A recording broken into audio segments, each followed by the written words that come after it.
Hello, this is Eden with Helixx VR. Today I'll be taking a look at Don't Look Down, a physical platformer for the HTC Vive, Oculus Rift, and Windows Mixed Reality by Catapult Games. It works fine on the Pimax too, unofficially. In this game, you race your way through 32 levels by throwing or otherwise pulling yourself around. You have to get past obstacles, defeat enemies, and use power-ups to get to the flag at the end. This game is very physical. There's no smooth or teleport locomotion here. To move around, you'll be grabbing onto surfaces and pulling yourself forward. You do this over and over to get around levels. It's quite a workout at times. You can even throw yourself through the air to get through gaps, or just to speed up. That said, if you want to survive a throw, the angle and the timing have to be right. Not grabbing onto a surface to make the landing doesn't work out well. I'll explain a little about what you'll find in levels. Surfaces that you grab onto are generally these white things which look like ropes sticking out the ground, but they don't move. You do come across the occasional swinging vine, crumbling surface, or other slightly different thing to grab onto. Obstacles are fairly limited, but they'll do the job. Spinning saws, lasers, lava, and the ever-present chance of falling to your death. Standard platform affair. Basically stuff that could be in any Mario or Sonic game. Most of the enemies look pretty similar to each other, floating balls with spikes. That said, there are different varieties which function in different ways. There are ones which usually have to be avoided, ones which you can always deal with, and ones which can be dealt with if you have the right timing.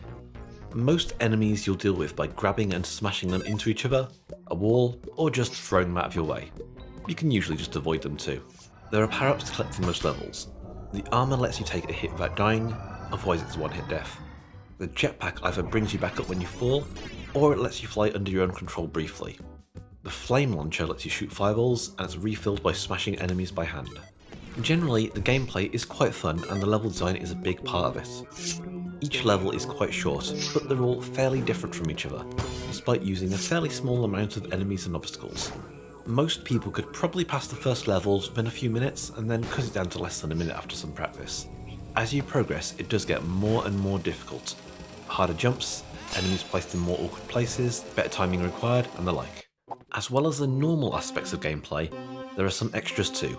Levels have hidden bonus rooms to get coins, where you have to complete a task like smashing all the enemies in a short amount of time. You can even buy cosmetics and add difficulty modifiers.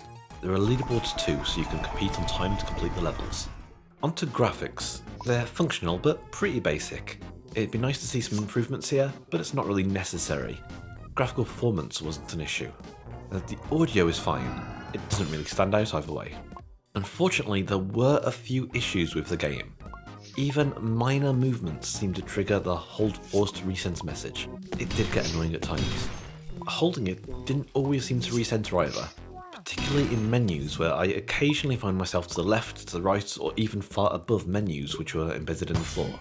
I had a couple occasions where I fell, got stuck, and just couldn't die. I had to quit out the level and lose my checkpoints. And I'm not totally convinced that the hitboxes were perfect either. There are just too many times where I felt I was near but not touching an obstacle and still died. The big one for me is that the global leaderboards don't seem to work, or if they do, there's some requirement which isn't obvious. Many of the times on there are pretty easily beaten by beginners, and when I did beat them, my name hasn't gone up there.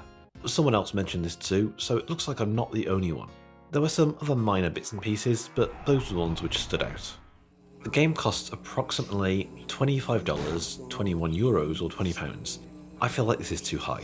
While the game does have replayability in finding the hidden rooms, using modifiers, and getting better times, I think that most people won't really get more than a few hours playtime out of it.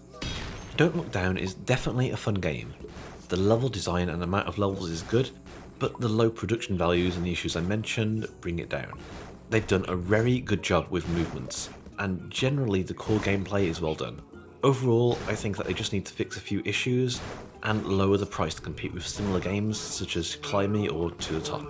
Once again, this was Eden from Helixx VR. If you'd like to see more content like this, please remember to like, subscribe, and if you really liked it, hit that alert button too.